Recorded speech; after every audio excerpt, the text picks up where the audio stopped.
눈밑이 처졌을 때 하안검 수술을 하게 되고 하안검 수술을 하게 됩니다. 어떤 과정을 거쳐서 노화가 진행되느냐, 그거에 대해서 먼저 설명을 드리겠습니다.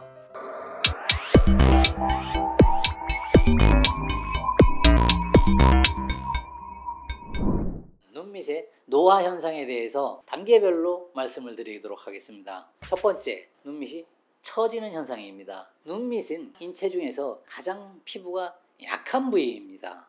그렇기 때문에 주름도 많이 생기고 처짐도 빨리 생기고 하안검 성형을 해야 되나, 눈밑 지방 재배치를 해야 되나, 눈밑이 처졌을 때 아마 생각하게 될 겁니다. 두 번째 노화 현상으로 볼륨의 감소 부분이 되겠습니다. 콜라겐을 잃어버린다든가 히알루론산 이런 것을 잃어버렸을 때 힘이 약해집니다. 그러면서 눈 밑에 주름이 생기게 되고 약간 주글거림이라고 할까요? 그런 부분이 나타나게 되는 현상입니다. 세 번째로 눈 밑에 이렇게 자루주머니 하나처럼 이렇게 불룩하게 나오는 현상이 있지 않습니까? 안구가 이렇게 있으면 이 뒤쪽은 지방으로 있습니다. 이게 뒤로 이렇게 밀려가면서 이 뒤쪽 지방이 이렇게 밀고 나오는 현상이 발생하는 것입니다. 많이들 수술을 하러 오시는 이유 중에 하나가 이런 분들을 많이 보게 됩니다. 네 번째로 이 지방이 이렇게 불룩하게 있고 그 사이에 보면 골이 이렇게 파이는 현상이 일어납니다. 안구를 경계를 하고 있는 안구 뼈 부분이 안구 부분과의 경계에서 눈물 고랑이 형성되는 겁니다. 나이를 들어 보인다, 주름이 너무 큰 주름이 생긴다, 이런 경우에 또 이 하안검 수술을 많이들 생각하고 계시는 것 같습니다. 다섯 번째, 탄력성이 감소하는 것입니다. 흔히 우리가 탄력성 테스트를 하는 방법 중에 하나가 핀치 테스트라는 것이 있습니다. 핀치 테스트는 뭐냐? 제가 한번 보여드리겠습니다. 눈을 이렇게 한번 잡아봅니다. 잡아봤을 때, 놨을 때 이것이 얼마만큼 제자리로 돌아가느냐, 이것을 측정하는 겁니다.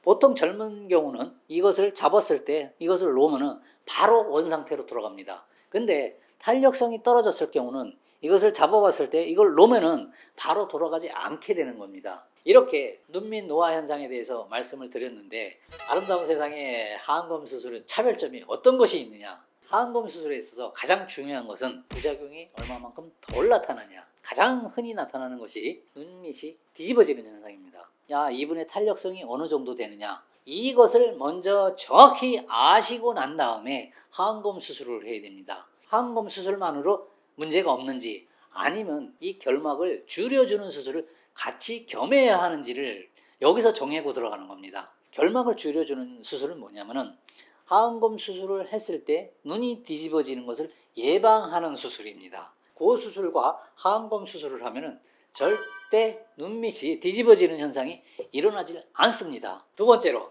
눈밑 흉터가 거의 보이지 않습니다. 이 수술은 이 절개 라인을 어디를 하느냐에 따라서 흉터가 얼마만큼 보이고 얼마만큼 덜 보이가 결정됩니다. 속눈썹이 있을 겁니다. 0.05cm 아래 라인을 따라서 절개를 하면은 흉터가 거의 보이지 않게 됩니다.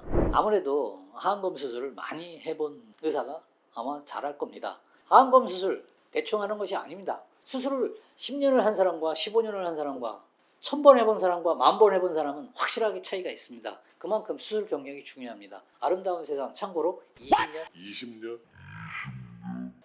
수술했습니다. 수술 시간이 어느 정도 걸리냐? 1시간이 좀 안 걸립니다. 한 40분 정도 소요됩니다. 실밥은 5일에서 7일 요 사이에 뽑게 되면은 거의 티가 나지 않은 정도 됩니다. 내원은 어떻게 하느냐면 한 2주 정도 지나서 경과를 보시러 한번 병원에 내원해 주시면 됩니다. 회복 기간은 일주일 정도라고 보시면 무방할 것 같습니다. 이 하안검 수술을 하고 난 다음에는 어떤 효과가 있느냐? 눈밑이 어둡다거나 좀 칙칙해 보인다든가 이런 경우는 아무래도 하안검 수술을 하면은 일단은 젊어 보입니다. 얼굴이 밝아 보입니다. 고민하시는 분들이 있다면은 고민하지 않으셔도 될 것 같습니다. 이 수술은 그만큼 효과가 많이 좋습니다. 그러니까 고민하지 마시기 바랍니다. 오늘은 하안검 수술에 대해서 말씀드렸습니다. 궁금한 것이나 어떤 질문사항이 있으면 댓글로 여러분들이 남겨주시면 그 부분에 대해서 설명을 드리도록 하겠습니다. 감사합니다. 아름다운 세상 원장 주창기였습니다.